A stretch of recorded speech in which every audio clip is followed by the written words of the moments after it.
सभी, तुम रीवा को तुम्हें तैयार करने दो ना, तब तक मैं नीचे जाके सिचुएशन संभालता हूँ। सर प्लीज समझिए ना, उन्हें तकलीफ होगी। और अगर तुम टाइम पे नीचे नहीं पहुंची तो ईशान को ज्यादा तकलीफ होगी।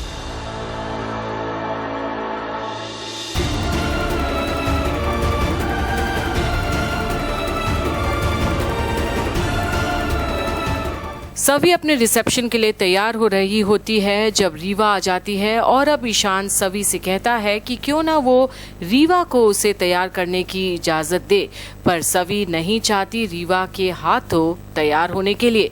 पर अब तो रीवा ही सभी पर प्रेशर बनाती है ताकि ईशान नीचे जा सके गेस्ट को अटेंड करने के लिए। और वहीं दुर्वा अपने फ्रेंड्स से मिलती है रिसेप्शन के मौके पर, और जहां दुर्वा की बड़ाई करती है सहेलियां, वहीं पर अब दुर्वा उन्हें भी बताती है कि ये रिसेप्शन सिर्फ एक दिखावा है मीडिया के सामने, और सभी को गवार कहकर बोलती है कि परिवार ने तो उसे एक्सेप्ट ही नहीं किया है अभी तक, और उतना ही बोरिंग होने वाला है ये रिसेप्शन जितना कि उनकी कॉलेज की लेक्चर्स। पर रिसेप्शन में पहुंच गए हैं मंत्री जी और काका साहब से गले भी मिलते हैं और बोलते हैं कि ईशान उनके बेटे जैसा है। वहीं उनकी वाइफ भी बताती है कि अक्का साहिब ने तो भतीजे को बेटे से भी बढ़कर माना है और बहुत प्यार करती है वो ईशान से।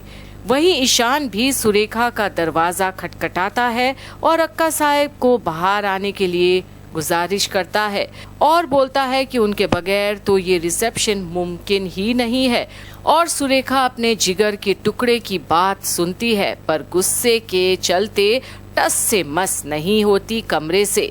और उधर सभी के साथ भी कुछ कम नहीं करती रीवा, तैयार करने के बहाने से उसे तो पहुंचाती है चोट, और सभी की तो हाल ही खराब करने की सोचती है रीवा।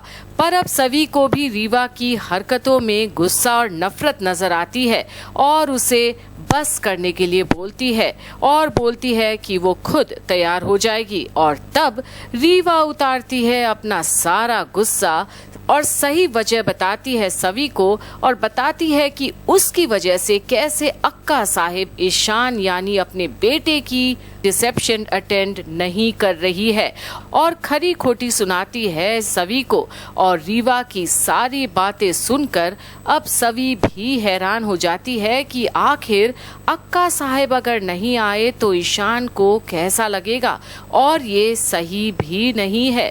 पर अब सभी करे भी तो क्या, आखिर क्या वो मना पाएगी अक्का साहिब को? देखते रहिए घूमे किसी के प्यार में की अपडेट्स यहीं कंप्लीट बॉलीवुड पर। अब मैं तुम्हारी हेल्प कर रही हूँ तो तुम्हें प्रॉब्लम हो रही है? मैंने ईशान सर से मदद ली क्योंकि वो वाकई मेरी मदद कर रहे थे, लेकिन आपके रवैये को देख के ऐसा लग रहा है कि आप मजबूरी में मेरी हेल्प कर रही हैं और साथ ही साथ सुना भी रही। ऑफ कोर्स सुनाऊंगी ना सभी, क्योंकि तुम हमेशा ईशान को ऐसे सिचुएशंस में डाल देती हो जहाँ उसे सबसे माफी मांगनी पड़ती है। कल तुम क्या कह रही थी कि मैं तुम्हारी पीठ पीछे बातें करती हूँ?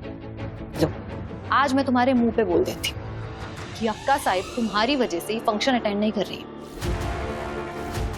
एक माँ अपने बेटे का फंक्शन अटेंड नहीं कर रही है सिर्फ तुम्हारी वजह से।